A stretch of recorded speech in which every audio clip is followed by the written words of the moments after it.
Baie welkom by hierdie 4de en laaste sessie van ons reis deur die boek Rut. Dit was vir my Joepie Storer en vir my twee kollegas Ian en Jos 'n groot voorreg om saam met julle te stap. En ons is opgewonde oor die laaste gedeelte. En vandag in Rut hoofstuk 4 gaan ons sien hoe Boas die verantwoordelikheid opneem as die losser. Ons het nou gehoor in hoofstuk 3 dat hy nie regtig die naaste familielid is wat die losser moes wees nie, maar hy neem tog die verantwoordelikheid op. En dan gaan ons sien hoe 'n Moabitiese vrou, die boek met die naam van Rut, wat sy nie 'n nageslag gehad het nie, sy het nie 'n man gehad nie, sy was 'n weduwee, wat sy deel word van Israel, waar sy 'n man kry, waar sy uiteindelik ook 'n baba kry, en mens sommer opgewonde is oor die toekoms wat vir haar voorlê. En vir ouma Naomi, wat haarself aan die einde van hoofstuk 1 leeg en hartseer genoem het, hoe daar vir haar weer vreugde kom, hoe daar weer opgewondenheid is, en hoe sy weer 'n seentjie op haar skoot kan tel en sê, ouma het weer 'n toekoms, ouma is lief vir hierdie kind. En dit is 'n baie positiewe hoofstuk, en uiteindelik gaan ons dan ook vir mekaar sê, wat beteken hierdie hoofstuk vir ons in 2026? Want uiteindelik trek hierdie hele verhaal deur na Jesus Christus toe. En ons as Christen noem hom juis ons verlosser en ons redder. En dit is ongelooflik om te sien hoe die voetspore daarvan reeds in die Ou Testament gelê is. Maar voor ons verder gaan, kom ons word net vir 'n oomblik rustig, dan vra ons die Here se seën op ons verrigtinge vandag. Here, baie dankie dat ons in hierdie 4de en laaste sessie so by mekaar kan wees. U woord is vir ons kosbaar, dit is soos 'n goudmyn wat ons ontgin met kosbare boodskappe keer op keer nuut. En as ons vandag saamvat in hoofstuk 4, Here, dan weet ons, u praat uiteindelik met elkeen van ons, en u raak ons harte aan, en u vra vir ons om ook te gaan leef soos wat u ons geroep het. En dankie ook vir die gemeenskap van die gelowiges wat ons kon beleef, maar bovenal, Here, baie dankie dat ons ook kan ervaar dat u so elektronies by ons was, en dat ons saam gegroei het en saam wonderlike dinge kon ervaar. Ons bid alles in u naam, o Heer. Amen. Ons het nou gesien in hoofstuk 3 se einde, hoe Boas vir Rut gesê het, hy is nie regtig die naaste losser nie. Met ander woorde, daar's 'n ander familielid nader as hy, wat die verantwoordelikheid moes opneem om die vrouens wat in die moeilike situasie is, letterlik te verlos. In hoofstuk 4 se eerste woord sê vir ons, dat Boas het na die stadsplein toe gegaan, op soek na hierdie losser wat nader was as hy. En hy het dit dringend gedoen, en dan op 'n besonderse manier sien mense agter die skerms die hand van die Here raak, as Boas daar op die stadsplein is, en die Bybel sê vir ons, juis toe het die losser daar verbygestap. En die juis toe sê vir ons, dat dit nie maar net 'n toevalligheid was nie, maar dat dit God se hand was, wat dit onmiddellik laat gebeur het. En nou baie interessante ding verder van hoofstuk 4 is, ons lees voortdurend van al die karakters in hierdie verhaal se name, en ek het al met julle gepraat oor die dieper betekenis van hulle name. Maar hierdie naby familielid, hierdie losser se naam, word nie genoem nie. Dis asof hy anoniem bly, en ons daardeur iets sien van God se teenwoordigheid, selfs deur die randfigure. Boas noem hom my vriend, en hy roep hom nader, en hy roep ook 10 getuies nader, hier op die stadsplein, om saam te kom hoor wat hier gebeur. Die stadsplein was natuurlik die plek waar die handel gedryf is, maar dit was ook die plek van die hof, waar die sosiale beslissings en die sosiale geregtigheid geseëvier het, en dit is hoekom dit altyd belangrik was dat daar getuies rondom Boas en hierdie vriend van hom sou wees.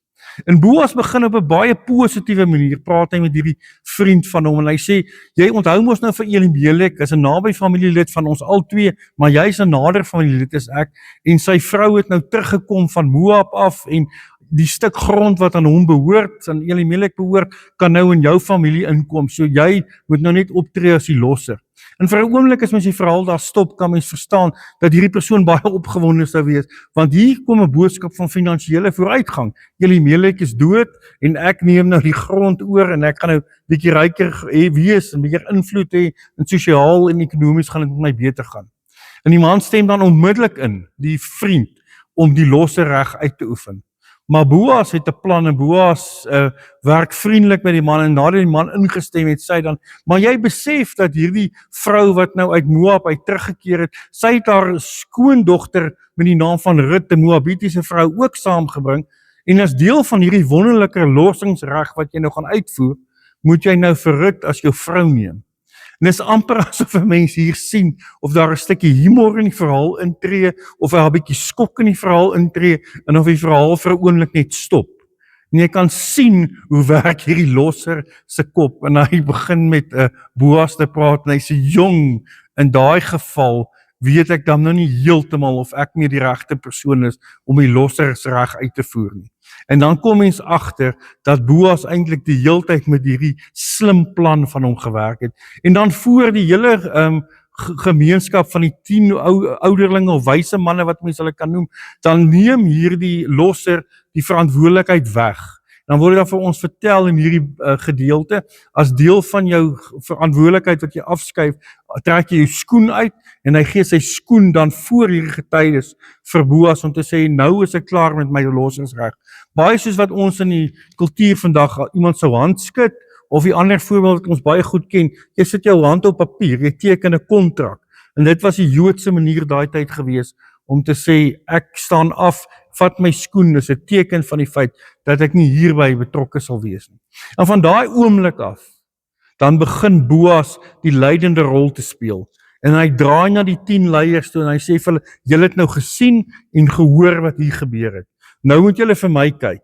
En ek sê vir julle, ek is nou bereid, ek is Boas, ek sal hierdie grond vat, en ek sal die Moabitiese meisie Rut vat, as my vrou, en julle wat hier teenwoordig is my getuies, dat ek dit doen. En dan sien 'n mens, hoe opgewonde Boas is, hoe hy die verantwoordelikheid, wat saam met die lossersreg kom opneem, maar dat daar ook 'n stuk liefde in sy hart is, vir Rut, hierdie Moabitiese vrou.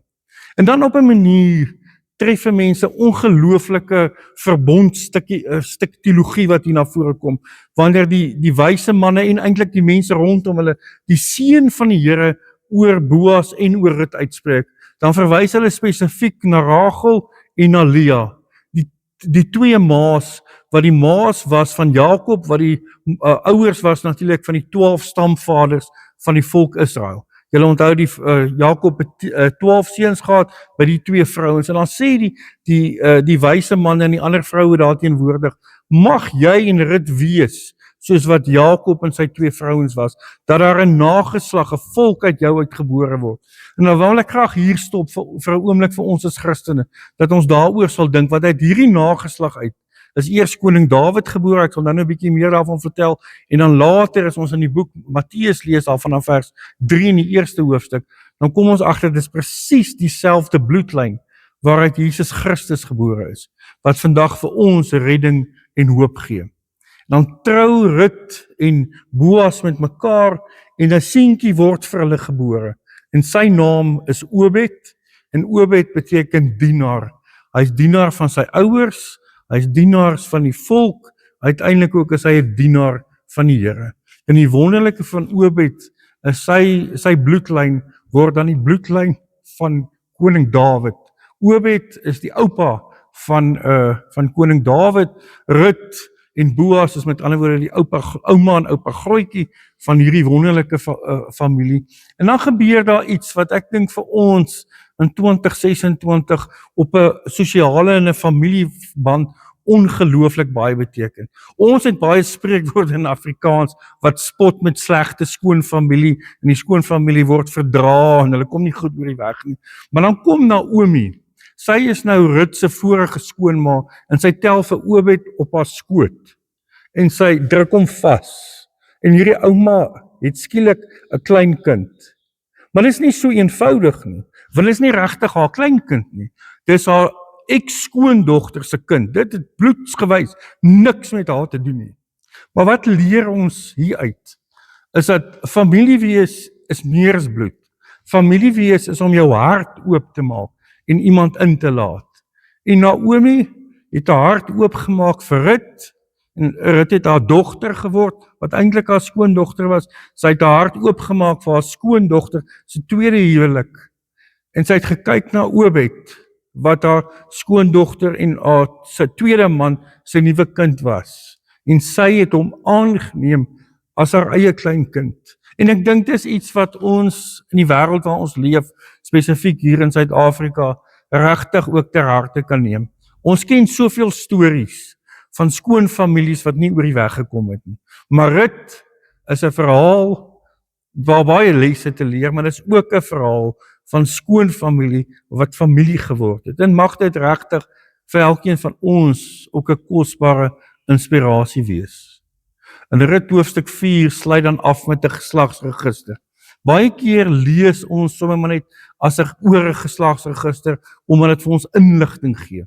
Maar hierdie geslagsregister gee meer as inligting. Dit gee vir ons 'n reddingsboodskap. Dat uit hierdie geslagslyn uit Obed is Isaai se seun was Dawid. Dawid was die groot koning van Israel, die tweede koning van Israel wat weer die koningshuis herstel het nadat Saul alles opgevoeder het. En na Dawid kan ons gaan na die Matteus evangelie toe en daai geslagsregister daar lees en agterkom hoe daai presies dieselfde geslagsregister uit die boek Rut uit in die Matteus evangelie opgeneem is en hy die verhaal vertel van Jesus wat gebore is. Ons moet ook onthou dat Matteus wat die evangelie geskryf het wat Levi genoem is, spesifiek vir die Jode geskryf is om vir die Jode te sê die Messias wat julle verwag het is gebore, dit is Jesus Christus. Kosbaar om te besef net dat hierdie bloedlyn bevat 4 vroue. Kosbaar om te besef dat hierdie bloedlyn bevat ook 'n prostituut en in hierdie geval bevat die bloedlyn ook 'n Moabitiese vrou. So dis nie so opregte bloedlyn soos wat baie mense sou voorgee om te wees nie. Jesus werk met gewone mense. Jesus kom maak heel wat ons as gewone mense baie keer kom opvoeder het. En in hierdie verhaal van hoofstuk 4 sien ons liefde vir Naomi, ons sien liefde vir Rut. Ons sien hoe die gemeenskap vir Rut ingetrek het en sy deel word van die verbond van God. Ons sien hoe Boas sy verantwoordelikheid opgeneem het. En mag dit vir jou en vir my ook 'n bewys wees dat die Here nie mense afskryf nie. Die Here skryf 'n nuwe storie. En soos Ian en Jos ook gesê het, die Here betrek ons by sy verhaal. Ons word deel van die heilsgeskiedenis van God. En ek wil dan vir julle die geleentheid gee as na ek gebid het, dat julle rustig die gedeelte deurlees, hoofstuk 4 insluitende die geslagsregister, en as julle klaar gelees het, sal daar dan 4 vrae op die skerm verskyn. Kom ek sluit vir ons af met gebed. Here, baie dankie dat ons saam kon dink, en ek wil vra Here dat U ons ook nou sal seën, as ons hierdie gedeelte lees, as ons besin oor die volgende vraag wat op die skerm gaan verskyn. En Here, gee vir ons ook die geleentheid dat ons geïnspireer sal word deur hierdie wonderlike verhaal.